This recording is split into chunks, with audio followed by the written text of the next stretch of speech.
The flick note is arguably the most controversial note type in all of Project SEKAI. Some enjoy it, some don't. But however you might feel about them, it's an undeniable fact that they are an important aspect of the gameplay. In this video, I'll be going more in depth about the flick note, the best ways to play them, and some tips and tricks to hopefully help you master them in no time. So what exactly is a flick note? In Project SEKAI, the flick note is a type of note that requires you to swipe quickly in a certain direction, usually upwards. There are multiple different types of flick notes with varying mechanics, which I have classified into 3 different categories: singular flick notes, hold flicks, and trace flicks. Feel free to utilize the timestamps to jump between sections. With that out of the way, let's start with the first category, the singular flick note. You will have come across flick notes with red or gold upward facing arrows on top. This note type is very straightforward and easy to follow. Simply move your finger upward quickly. For flick notes to register, generally the slightest amount of movement will be enough, which means that oftentimes you might even flick a note without even realizing it. Note that this behavior and the amount of movement required may vary due to issues affecting devices such as touch input latency, which may cause flicks to register either late or not at all. I will discuss ways to mitigate this problem later in the video. Anyway, with these kinds of flick notes, you don't necessarily have to flick directly upward. You can flick either sideways or even downward. You could even pinch it if you wanted to. As long as the game senses a quick sliding motion in any direction, it will register your motion as a flick. While this may vary depending on the chart, I find that flicking diagonally sideways is the most comfortable and intuitive way to play the upward flick note, especially in charts where upward flicks appear in quick succession. Another type of flick note you may encounter are directional flicks. These flick notes can be seen with an arrow pointing diagonally either to the right or to the left. Flicking opposite of the intended direction will result in a wrong way grade, so you will need to follow these as best as you can. It's worth noting that although flicking in the wrong direction will not prevent you from getting a full combo, it will result in a grade if you're trying to aim for an all-perfect. To know whether the game has detected a wrong way flick, be sure to turn on the late early wrong way indicator in the options. Now, depending on the type of rhythm the directional flick note appears in, I found that the best way to deal with directional flick notes is to either flick approximately 45 degrees toward the intended direction or flick horizontally in that direction.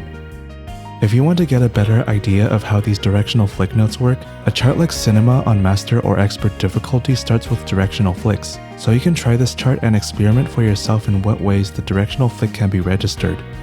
You will notice that as long as you are flicking toward the intended direction, the directional flick will register as a perfect. More often than not, you will be flicking more diagonally than horizontally, but there are situations in which flicking horizontally may feel better. These scenarios may appear in charts like Speed Magic on Master difficulty, where the flicks keep switching directions, Tokugawa Cup Noodle Prohibition on Master difficulty, where the directional flick note appears one after another in quick succession, or even Showtime Ruler on Master difficulty, where a directional flick appears beside a whole note going in the same direction. The degree of direction in which you choose to flick will depend on how comfortable you feel with that specific section, so again, you can experiment to your heart's content here. I've also noticed that there is a little bit of a leniency window for these kinds of flick notes, where even if you flick directly upward, the directional flick may still be registered as a perfect.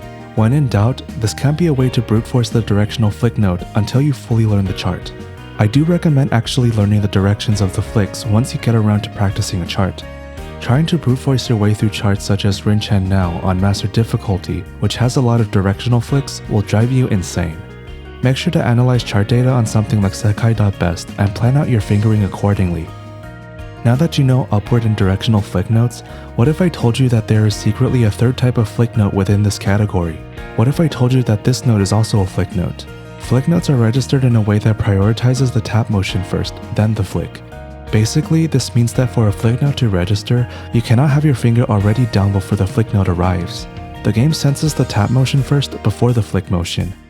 For regular tap notes, the game is looking for that same tap motion, but this time it ignores any motion after that initial tap. This means that you can flick a regular tap note without it ruining your combo in any way.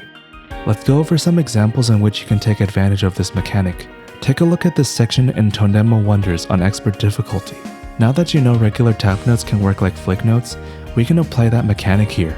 Instead of having to figure out which finger to flick with, you can actually treat the other note as a flick note and flick both notes. Filament Fever on Master Difficulty is a chart that has a lot of directional flicks on one side with regular tab notes on the other. Again, instead of having to figure out which side to flick with, just flick both notes. This mechanic works on a wide variety of charts with this pattern, so when in doubt, flick. Eliminating the need to distinguish between flicks and non-flicks makes reading patterns like these a lot easier. Next, let's check out some other techniques to handle flick notes.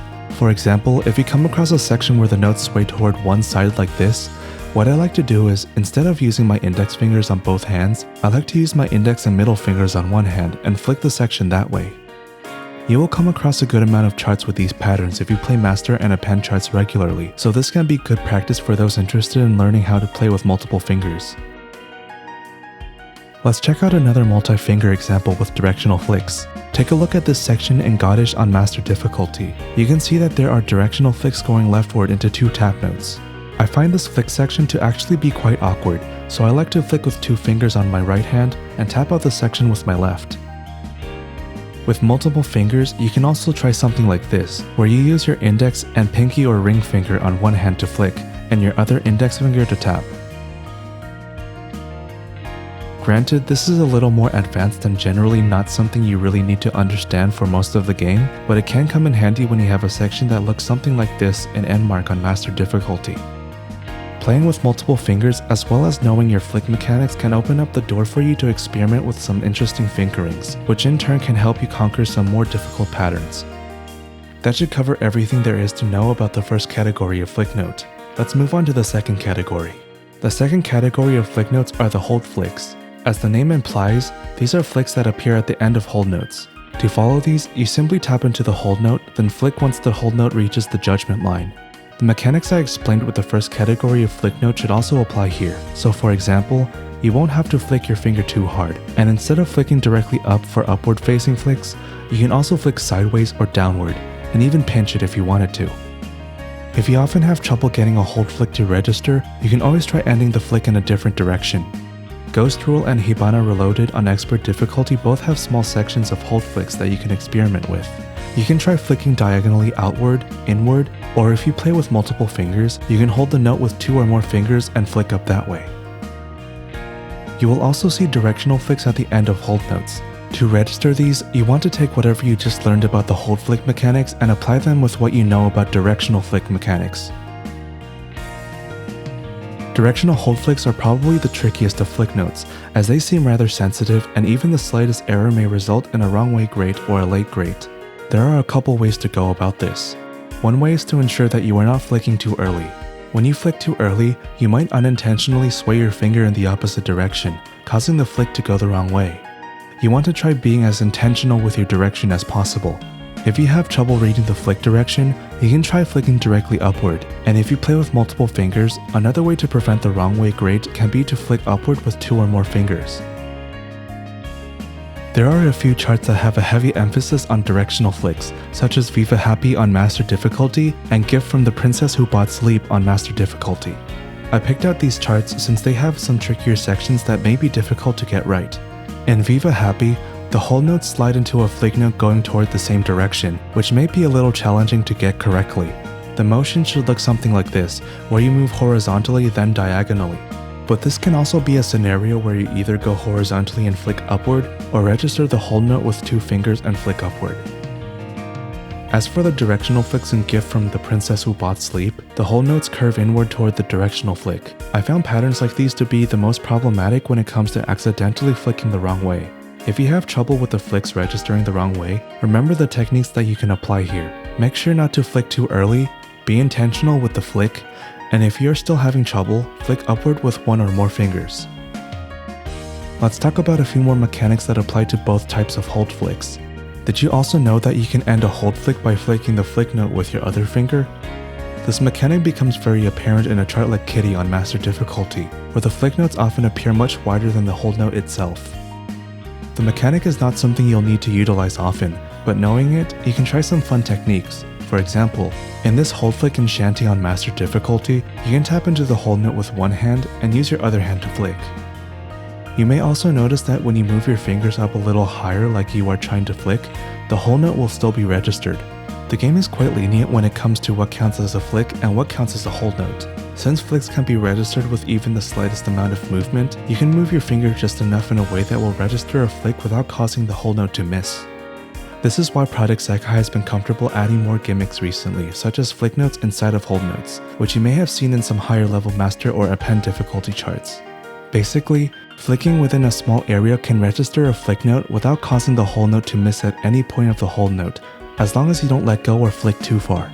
Knowing this mechanic is useful if you're unsure about a rhythm or come across a gimmick where the hold note slows down. Take sets in a trip on master difficulty for example.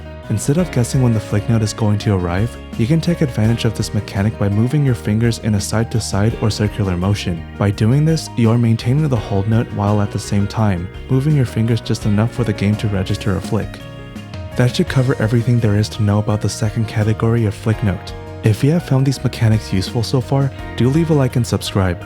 I'm trying to reach 20,000 subscribers, and I hope I can accomplish that by the end of the year, so your support would mean a lot to me. Anyway, let's continue on to the third category of flick notes. The third anniversary update very neatly brings us our third category of flick notes, the trace flicks. These flick notes are lightly outlined with red and gold arrows and can be seen with a small tick mark below it. Now, these trace flicks can be flicked the same exact way as regular flicks, but there is one small difference. Recall what I said earlier about flick notes prioritizing the tap motion before the flick motion. With trace flicks, this priority is removed, and if you already have your finger on the screen, moving your finger in a way that resembles a flick will register the note. The same can be said about directional flick notes, as well as regular trace notes. They will follow the same mechanics as the first category of flick notes, without the restriction of having to tap into the notes before they arrive. Hold notes with trace flicks will generally also follow the same mechanics as the regular hold flick notes. As long as you understand the mechanics of those, these shouldn't pose much of an issue, as they are more or less the same type of note. Though rare, you may run into some interesting patterns with trace notes that require a different playstyle than the typical flick note. For example, you may come across trace flicks inside of hold notes. For these types of trace flicks, especially those that are directional, I recommend swiping your finger horizontally across the judgment line toward the specified direction. The same can be done with trace notes that are upward facing, where you can also swipe in any direction. You might also come across trace flicks in quick succession. Similar to how you deal with hold flicks, you want to move your finger up and down quickly, left and right quickly, or in a circular motion. For trace flicks that go toward a certain direction, you want to slide your finger horizontally across the judgment line, similar to how you might move your finger for a long hold note. These appear more often in higher level append charts, but it can be good to know if they ever decide to bring these to the lower levels. There isn't too much to cover in terms of trace flicks, as a lot of mechanics used in trace flicks also share some similarities with the first and second category of flick notes. As long as you remember those mechanics, as well as the removal of the tap restriction, trace flicks shouldn't pose much of an issue. With that, I have now covered just about every type of flick note. You may have noticed at the beginning of the video how I mentioned that flick notes are the most controversial types of note in the game. Why is that? In theory, they are quite simple notes to follow, but the problem is that they are complicated to get right. One of these problems has to do with the device that you play on. As someone who has played on both Android and iOS, I find that flick notes often register quite a bit easier on my iPad as opposed to my Samsung tablet. The slightest motion on my iPad is usually able to register the flick, but that same motion just results in the flick either registering late or missing on my Samsung. I've noticed that flicks in general on the Samsung just require a lot more force, which makes the flick note feel quite stiff. This isn't something that I can really show on camera, but you can check out Jack's video of when he tried playing on a Samsung phone. You'll notice in the video that flicks registered late basically every time.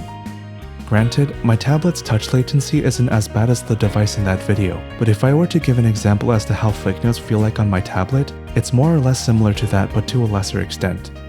Thankfully, there may be ways to improve the way flicks work on your device. If you notice that your flicks usually come late, one method is to try flicking the note slightly earlier than you are used to, and to be as clear as possible with your intent to flick. Personally, I found that the better way to mitigate issues with the flick note is to turn off sound effects and play with an offset. When you turn off sound effects and offset, flick notes that would have registered as late are more likely to register as a perfect, since the distance between the flick note and the judgment line would have increased enough for the flick motion to register on time. On my Samsung tablet, I found an offset of about -4 to work best. On my iPad, that offset would be around -3. You can try finding some charts with a lot of flick notes, such as Time Machine or Patchwork Staccato on Master difficulty, and figure out your offset accordingly. Be sure to pay extra attention to the flick notes as you test out your new settings by looking out for late grades. Other than that, you might also feel a lot of friction when you slide your finger across the screen. The friction may cause your finger to stop in place, making your device think that you only tap the screen. When you put a finger on your device and try sliding your finger across the screen, you'll feel that it's quite sticky and maybe even a little uncomfortable. To improve this feeling, you have a couple options. One option is to consider investing in a matte screen protector. The texture of a matte screen protector makes the screen a lot easier to glide across when compared to the device's screen itself, or to a typical tempered glass or film screen protector. You also get the added bonus of significantly reduced reflections, which may come in handy if you don't want to see your honest reaction after losing that full combo. Keep in mind that playing rhythm games will inevitably remove the anti-fingerprint coating on your device, and in some cases the hard impact from your fingers may cause bruising to the display panel, so I highly recommend everyone to invest in some sort of screen protector, regardless of whether it's matte or not. Another solution to the flick problem is to invest in some finger sleeves. Finger sleeves make it significantly easier to glide your fingers across the screen, and it also comes with the added benefit of improving touch response due to the type of conductive material it is made with. They can also prevent the device from sliding all over your table. If you prefer to use your device without a screen protector or with either a tempered glass or film screen protector, I would highly recommend investing in these. If you have a matte screen protector, you can try them out, but I found that they made the screen a little too slippery for me. A feel that is too slippery may cause you to loosen your grip, which in turn may result in you wasting extra stamina. Regardless, it's an option that is available for you to try out.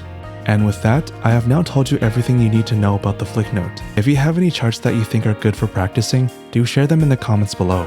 Lastly, before that, I would like to take a moment to introduce everyone to Kyoshitsubi, my very own classroom-themed Discord server. Here, you can talk about anything, keep up to date with me and my content, ask questions, and more. Outside of this channel, I hope for this to be an amazing community for all of us. I'll provide a link to join in the pinned comment below, and I hope to see you all there. Anyway, that's been it for me. If you learned something today, do leave a like and subscribe. Thanks for watching, and until next time.